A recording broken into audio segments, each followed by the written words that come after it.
Hi everyone. I'm here with Disguised Head Coach Ito. Well, how are you doing today? Be better. Yeah, Sorry, could be better. yeah, A loss doesn't feel great, but we'll learn. mm-hmm. Yeah, yeah. Okay, I guess we can start from that. So, starting from game one, I feel like the game was pretty close up until I think the Herald fight. Could you Mhm. could you give us some insights on that as to?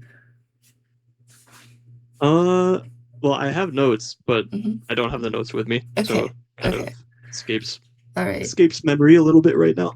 Yeah, okay. So like it felt at least like up until that point, I think it was like decently close. And then it snowballed pretty hard. And and then game two, ooh, I think it was going a similar route up into for like during the mid lane at 20 minutes. And it's but then you managed to this guy's managed to reach a comeback back at Cloud Drake. How would you okay what would you say was like probably the biggest and most prominent change that you and the players made during the break times between games one and two to in order to improve that I sort of think thing? a lot of it was in game one. I didn't like how much space, or like not as much space as Mm-hmm. we were taking. Something that we've been working on in scrims is all five champions need to take as much space as possible before the fight. They need to poke. They need to maintain pressure. They need to not give up space so easily. Game one, I felt like we did that a bit too much. Mm-hmm. So I still like some stuff that I saw from them, but game two, I just needed to see a more for that. And I think they did a lot better, especially Rara. I think he's very comfortable on Neferi. Neferi is also kind of a slippery champion where you can poke, jump over walls, go invulnerable. So Mm-hmm. I think him and Calmy were creating a lot of pressure on flanks and like not giving up space that easy. Made it a lot easier for Vayne to play, Mm-hmm. to be able to take more space behind them. Yeah. Prior to this week, I think we would have given up a lot of those situations and said in calm something like, "Guys, we need to engage," or like, "How do we lose everything?" Like, Mm-hmm. just force a fight. Would have been really messy. So game two, I was really happy with. I think that was a lot of progression Mm-hmm. uh, from what normally we've seen. So yeah, from game one to two, just kind of reinforcing that for them. Mm-hmm. And game I think it really started during the laning phase. Would you say that the same issues resurfaced in a similar manner throughout game three since and in like the bot lane, see they had Caitlyn and Karm. So that was obviously a lot of pressure from C9's side. I think the Caitlyn Karma in isolation isn't too much of a problem, but Mm-hmm.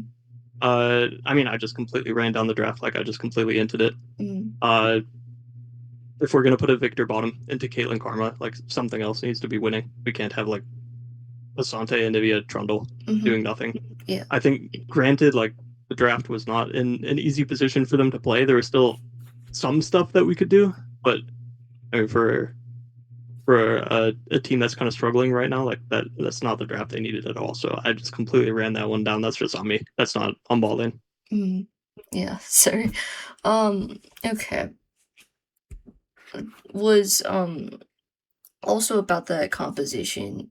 So I guess like would you say the damage was also a huge issue coming from that composition, given that like during later in the mid game and game, whenever Disguised it had team fights, it was often really hard to close out on even like pick a certain I think champion because it was just hard to shut them down really quickly. I don't think it's a damage issue so much as how we were taking the fight. Like, Okay. I think let's take the Herald for example. Mm-hmm. That's going to be a hard Herald, but Yeah. Lions had a really good flank for it. Like, obviously the Caitlyn still has flash. She still has cleanse, but we're gonna make her flash and cleanse out of the fight. Hmm. But we pulled the Herald up instead of down, so then it's hard for Sajed to control the ramp to fight that. Yeah. So we were missing pretty much a Victor damage entirely. Hmm. Sante TP behind, so he's not even actually in the fight. So even though like yeah, we don't like have a super high damage composition, I think most of the problem was just that uh fights that we were taking were not well set up, I think. Hmm.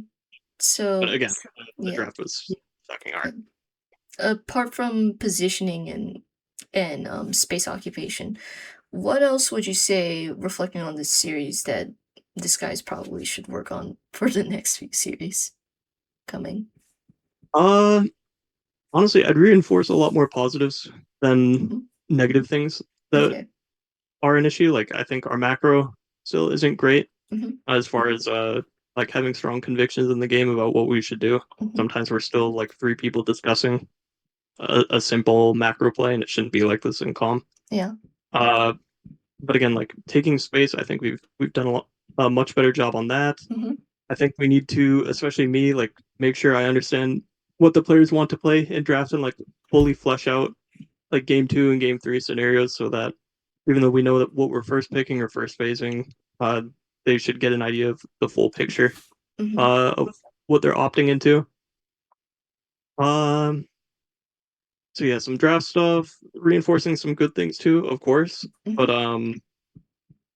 yeah, I like the trajectory we're on. Like obviously, like this has been a really bad start to this, but Mhm. I think this past week, at least in scrims, we've been doing a lot better. Yeah. And going back to drafts, the LCS and other regions have definitely shifted towards um either like a like fusion of like certain picks from MSI, or just like, I guess, like, I don't want to say completely abandoning because that's probably not the right word for it, but at least in MSI it was like very, very, very mage bot centric trick. And with also the upcoming patches changing a lot of things, I think a lot of things, like such as, I think, like, definitely strengthening more like AD champions, and also I think like um I guess like reintroducing certain meta champions like Azir and Gwen back into prominence. How do you feel about those changes? Sorry. Uh, I think I do think the changes are a little bit placebo for bot Hmm. lane.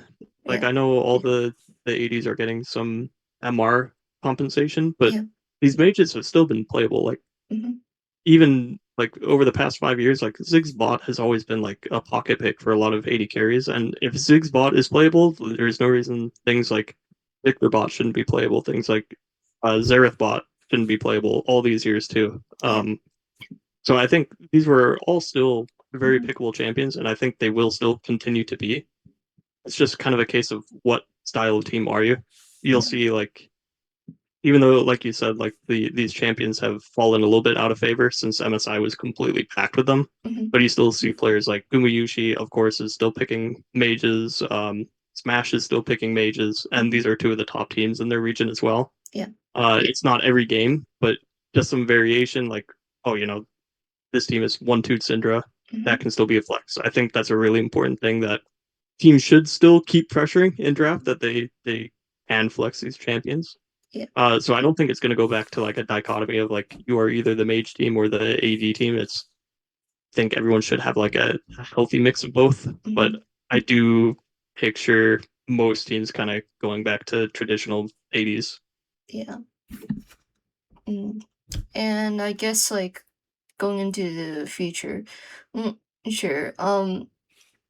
Since roadshows are obviously coming up, and the teams will be traveling towards for Mexico City for, I think, like a few days. Um uh how helpful do you find road shows to be when it comes to building like mental for players when it comes to performing on larger stages or just I think it's always exciting. Players want mhm. to Yeah, play in front of a crowd, yeah, and roadshows are the best way to do it. Us personally, we're not actually playing in those roadshows. I think it's only 4 teams. yeah. Mhm. Forgot who exactly is in those, but Oh, yeah, okay. we So, missed out on that this yeah. time. I don't think we're one of the 4 teams. Mhm. Uh, I think, yeah, if nothing else, it's going to be fun. I don't know, like about the mental aspect. I think that's going to vary from player to player, Yeah. but Yeah. I can say that like all 5 players would love to play in front of an open audience like that. That's a lot of fun. Mhm. Yeah. Yeah. And also, I guess just like mm, mm, so I guess like this might sound a bit redundant, but um what would you say are some like positive takeaways from the series that you would like to tell the players to keep it up with outside of like you mentioned the better with space. Mm, Yeah. yeah. One thing, it's going to sound, to be honest, like a little silly. I'm glad that you asked this question because one thing that I was really happy about was we talk a lot about how in split one there were quite a few times we lost game one and Mhm. bounced back for game two and then won game three as well. Yeah. I think that's how almost every one of our successful series in split one went is lose game one, win the next two. Hmm. And then ever since then it was just like if we lose game one, we will lose game two Yeah. is what the air felt like in the team. And today I was really, really happy that we were able to bounce back from like that was a shit game one and we were able to bounce back for a very positive game two. Uh, so I'm also really happy with that, and I'm looking forward to reinforcing that with them as well. Yeah. Yeah. Well, thank you for having an interview with me, and I hope you and everyone has a great day. And Thank you very much. yeah, Yeah, thanks for taking the time. yeah. Thank you. All right, bye.